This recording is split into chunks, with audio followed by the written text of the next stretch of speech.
साथियों नमस्कार। भास्कर दर्शन में आप सभी का एक बार फिर से स्वागत है। हम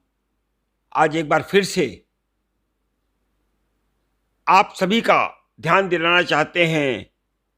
कि कुनिया में विगत 3 अक्टूबर 2021 को हुए लोमहर्षक किसानों के हत्याकांड की ओर। आप सभी जानते हैं कि माननीय सुप्रीम कोर्ट ने अभी सोमवार 18 अप्रैल को इस मामले में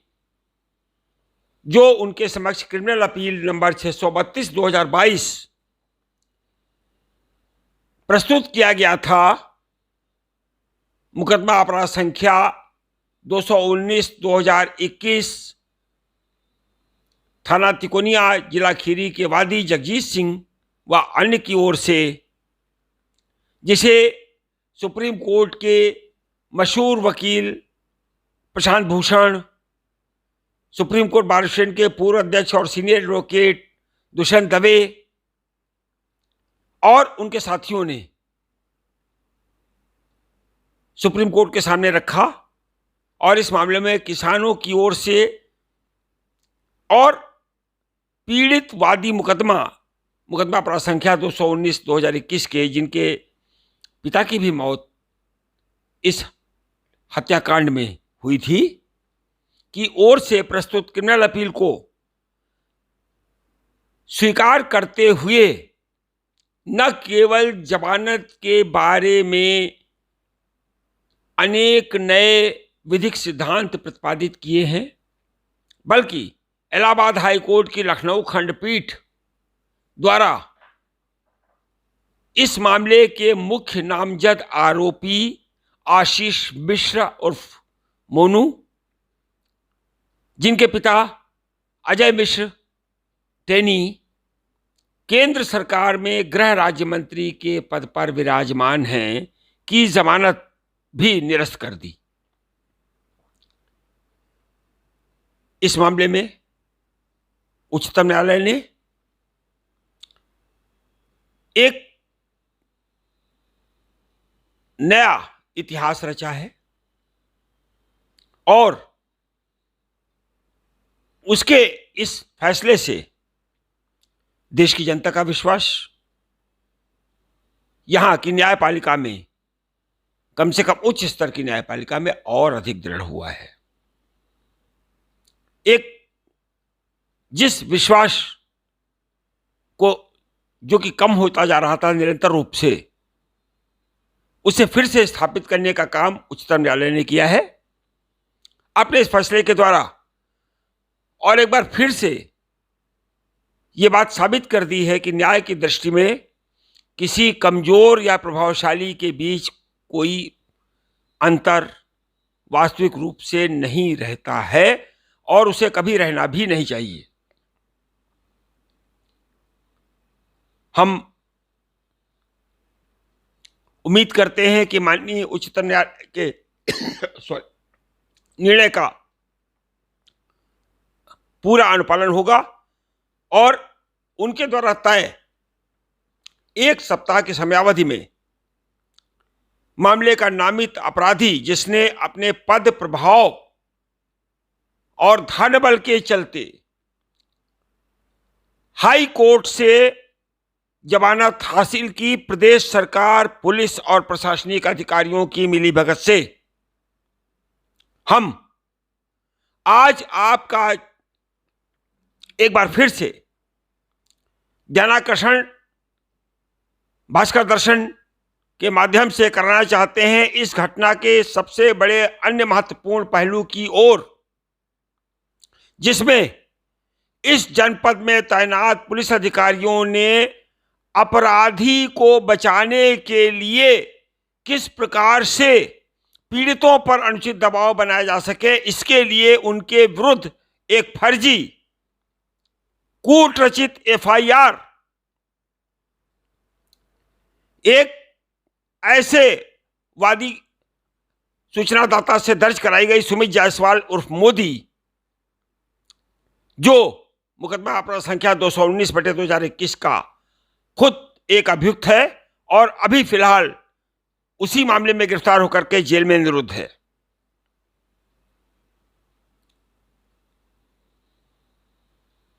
अफसोस की बात है कि दोपहर लगभग 3:30 बजे 3 अक्टूबर 2021 को किसानों को रौंदने का आपराधिक कृत्य कारित होने की घटना की प्रथम सूचना रिपोर्ट थाना कोतवाली मोहम्मदी में 3 अक्टूबर को तहरीर देने के बाद भी दर्ज नहीं की जाती है। वो दर्ज होती है 4 अक्टूबर 2021 को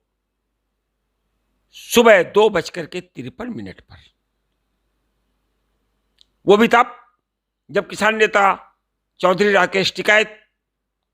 तिकोनिया पहुंच जाते हैं और उनको मिल रहे भारी जन समर्थन को देखते हुए प्रशासन की हाथ पैर फूल जाते हैं और उसको लगता है कि स्थितियों को संभालना नामुमकिन हो जाएगा, तो उस दबाव में जाकर के अंतिम स्तर तक टालने के बाद विवशतः मंत्री पुत्र के विरुद्ध वो प्रथम सूचना रिपोर्ट पंजीकृत होती है, जो स्वतः इस बात का परिचायक है कि पुलिस और प्रशासन, उत्तर प्रदेश की सरकार अपराधियों को वास्तव में दंडित नहीं करना चाहती थी, बल्कि उन्हें बचाने के लिए प्रत्येक प्रकार का प्रयास कर रही थी, जो माननीय उच्चतम न्यायालय के इस जमानत निरस्तीकरण आदेश के सामान्य पाठन से भी अवलोकित है। इसी के चलते उत्तर प्रदेश सरकार की ओर से पेश वरिष्ठ वकील मुकुल रोहतगी, जिनकी गिनती देश के शीर्षस्थ वकीलों में होती है और जिन्हें विशेष रूप से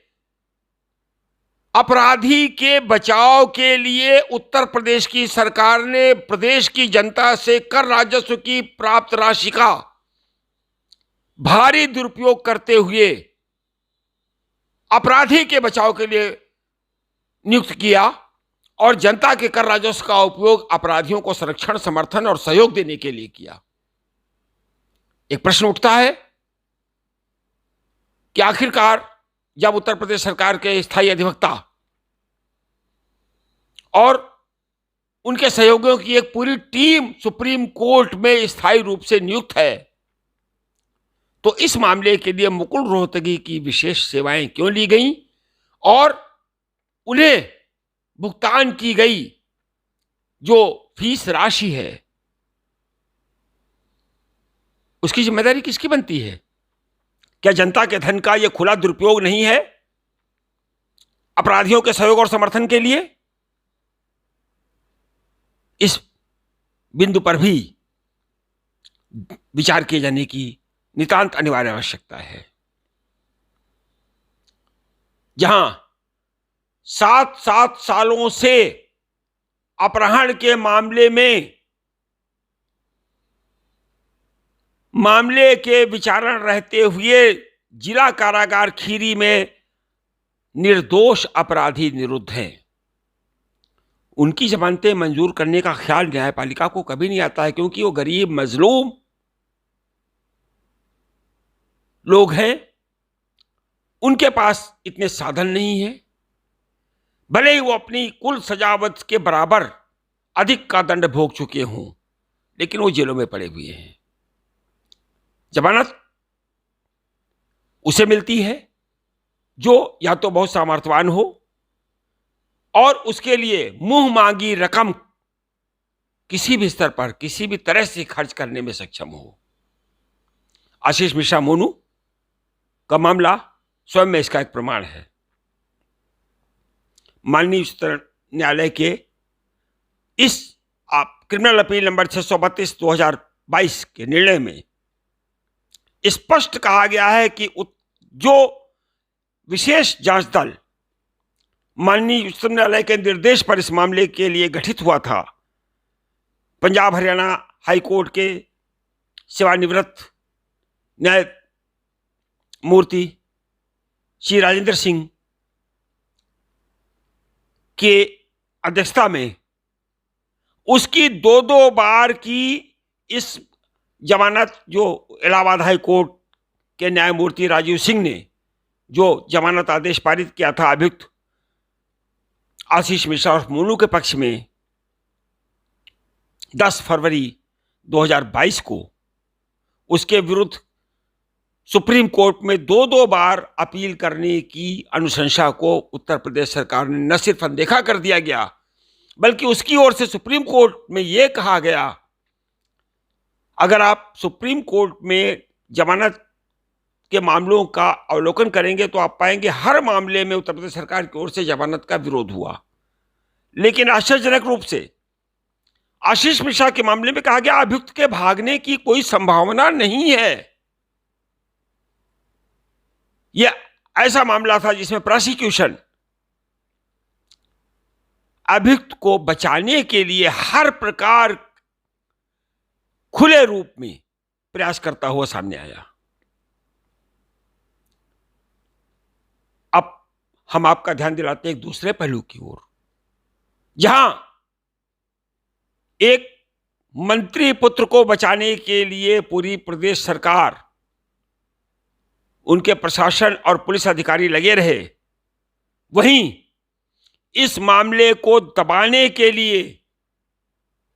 कैसे मंत्री पुत्र के विरुद्ध कोई मामला दर्ज ना हो, अगर दर्ज भी हो तो उसे अनुचित दबाव बना करके वादियों पर उसको निपटाया जा सके। किसानों को, अज्ञात व्यक्तियों को नामजद करते हुए कथित 3 लोगों की हत्याओं के लिए, हरिओम मिश्रा, श्याम सुंदर निषाद की हत्याओं के लिए एक और क्रॉस एफआईआर मुकदमा अपराध संख्या 220/2021 आनन फानन में 4 अक्टूबर 2021 को ही सुबह 4:46 पर दर्ज कर लिया गया। आखिर क्या वजह थी इसकी?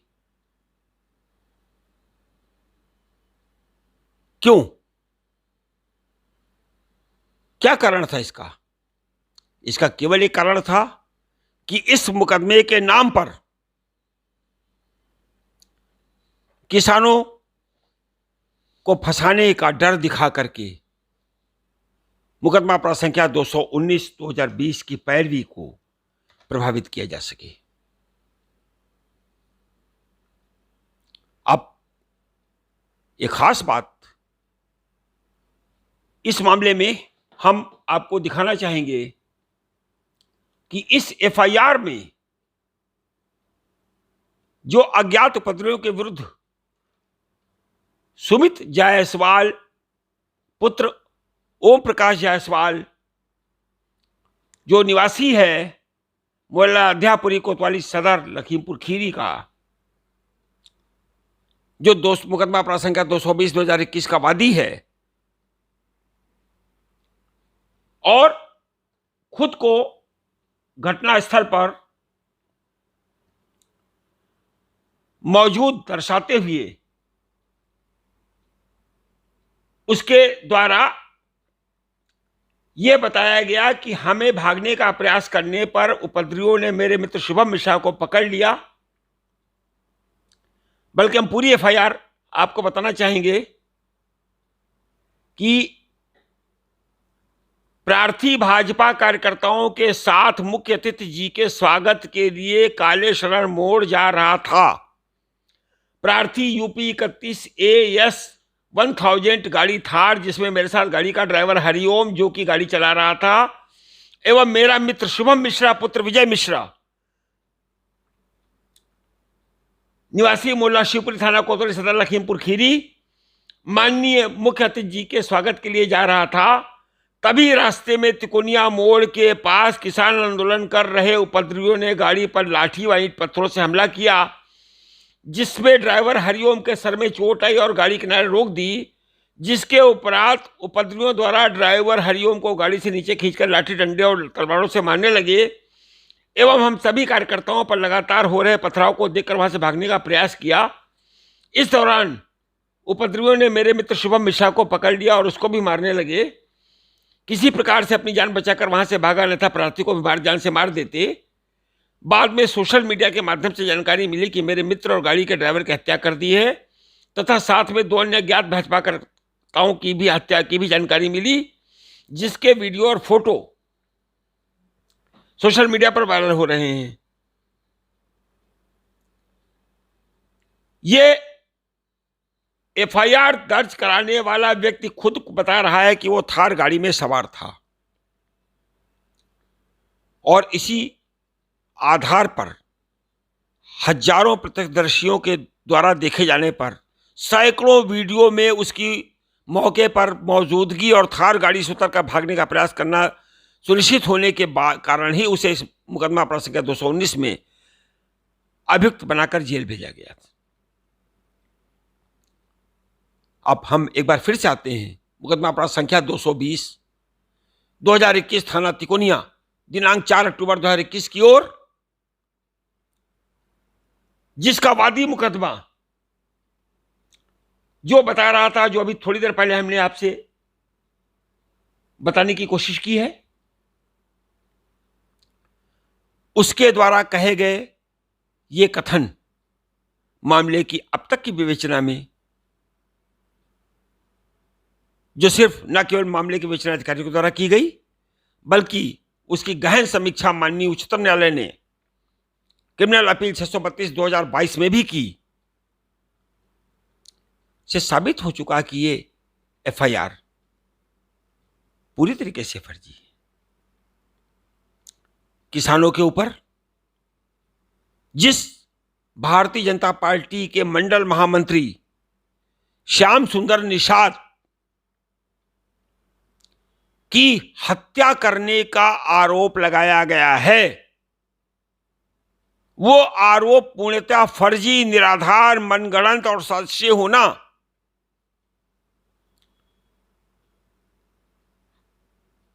ऐसे सिद्ध है उस फोटो से जो अब हम आपके सामने पेश कर रहे हैं।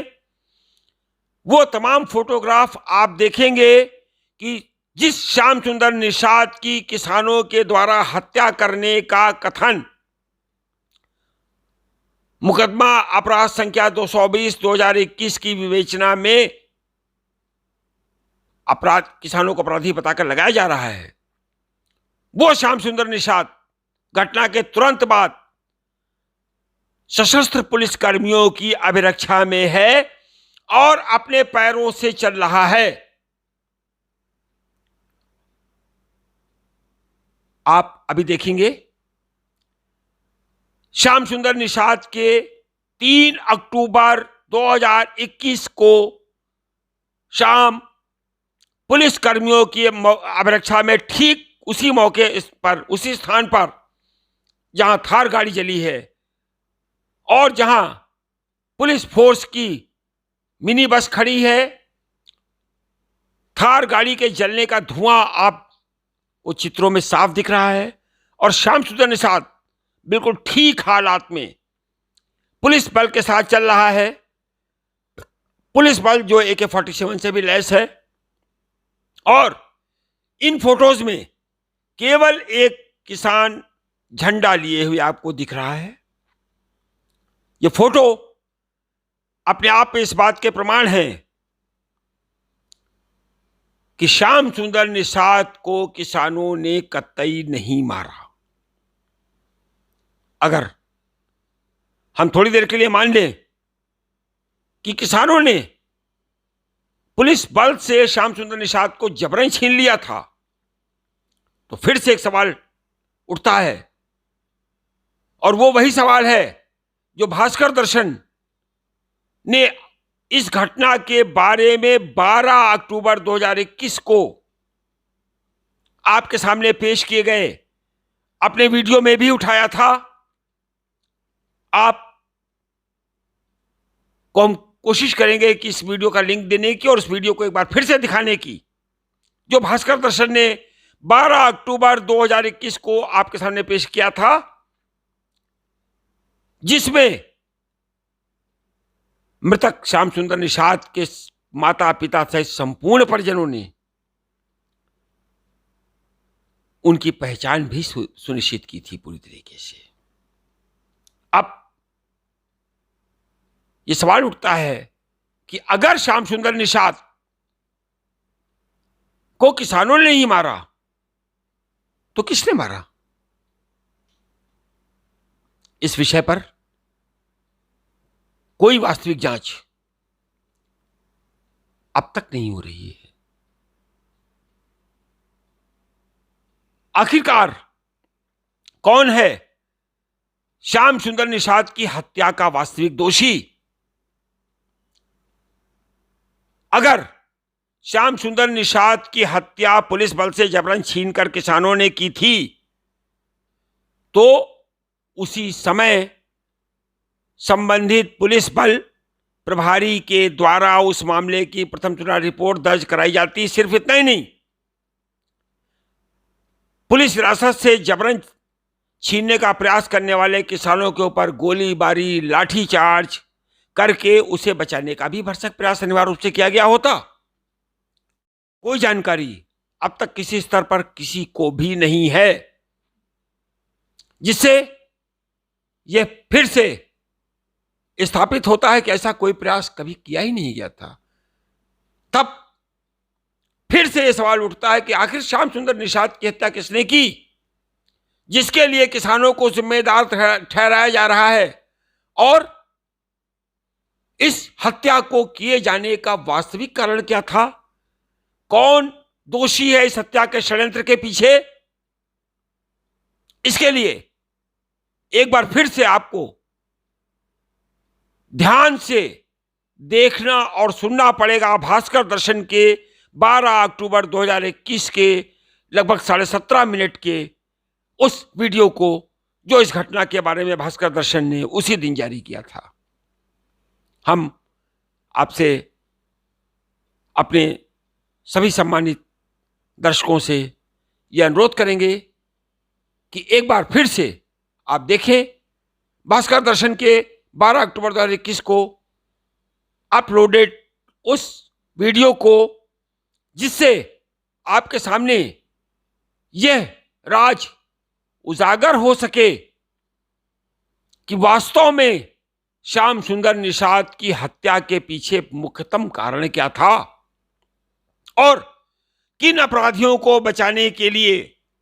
पुलिस हिरासत में बिल्कुल ठीक ठाक चल रहे और जीवित श्याम सुंदर निषाद की हत्या की गई। जरूरत इस बात की है कि श्याम सुंदर निषाद की हत्या के मामले के लिए भी एक अलग एसआईटी गठित हो, और वो भी माननीय उच्चतम न्यायालय की देखरेख में। यह एहसास अब सभी को हो गया है कि इस मामले की कोई भी निष्पक्ष और वास्तविक जांच उत्तर प्रदेश पुलिस और यहां के प्रशासनिक अधिकारियों के द्वारा कदापि संभव नहीं है। इस मामले में केंद्रीय जांच ब्यूरो से भी किसी निष्पक्ष कार्रवाई, मामले की वास्तविक विवेचना की आशा इसलिए नहीं की जा सकती क्योंकि मामले के मुख्य आरोपियों में उनके अपने बॉस केंद्रीय गृह राज्य मंत्री अजय मिश्र टेनी भी हैं। अगर आप मुकदमा अपराध संख्या 219/2021 की एफआईआर को पूरी तरीके से पढ़ें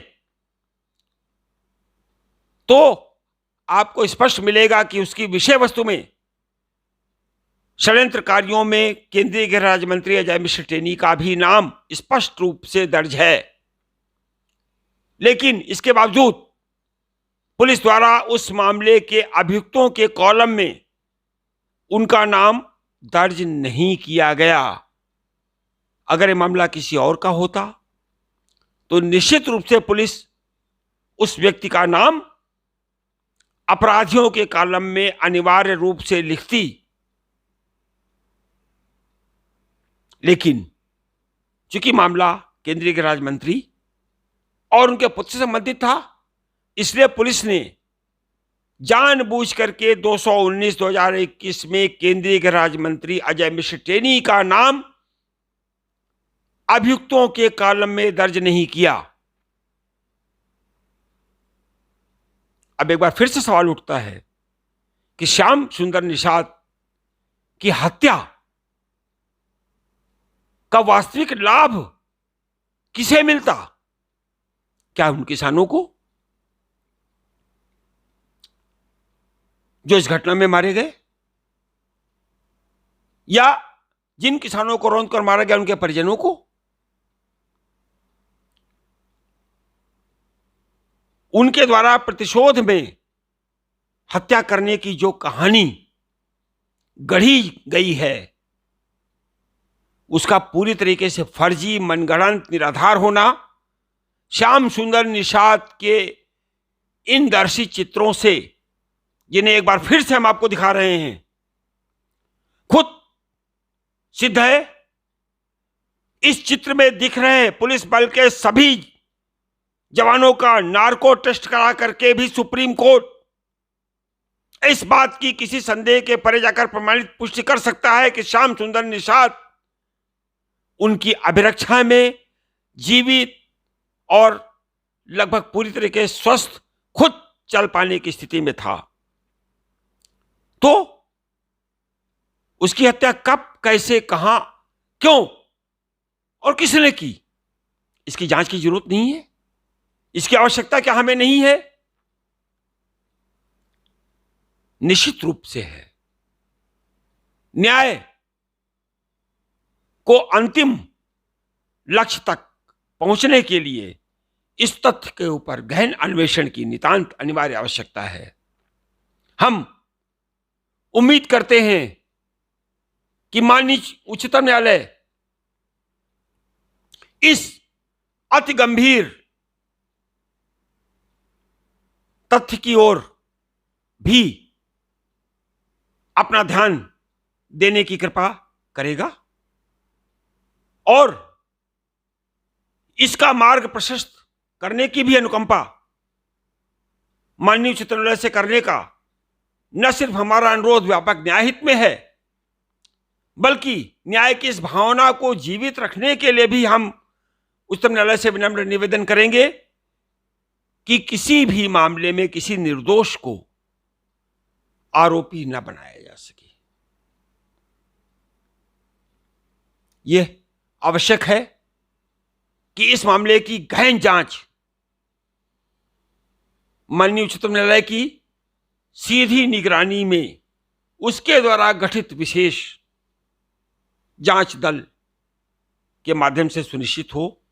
कि आखिरकार श्याम सुंदर निषाद की हत्या कैसे, कब, कहां और किन लोगों ने की, और उसकी हत्या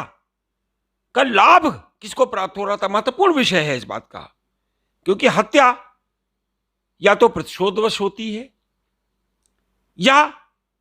उससे किसी व्यक्ति को कोई लाभ पहुंच रहा हो। इस मामले में भास्कर दर्शन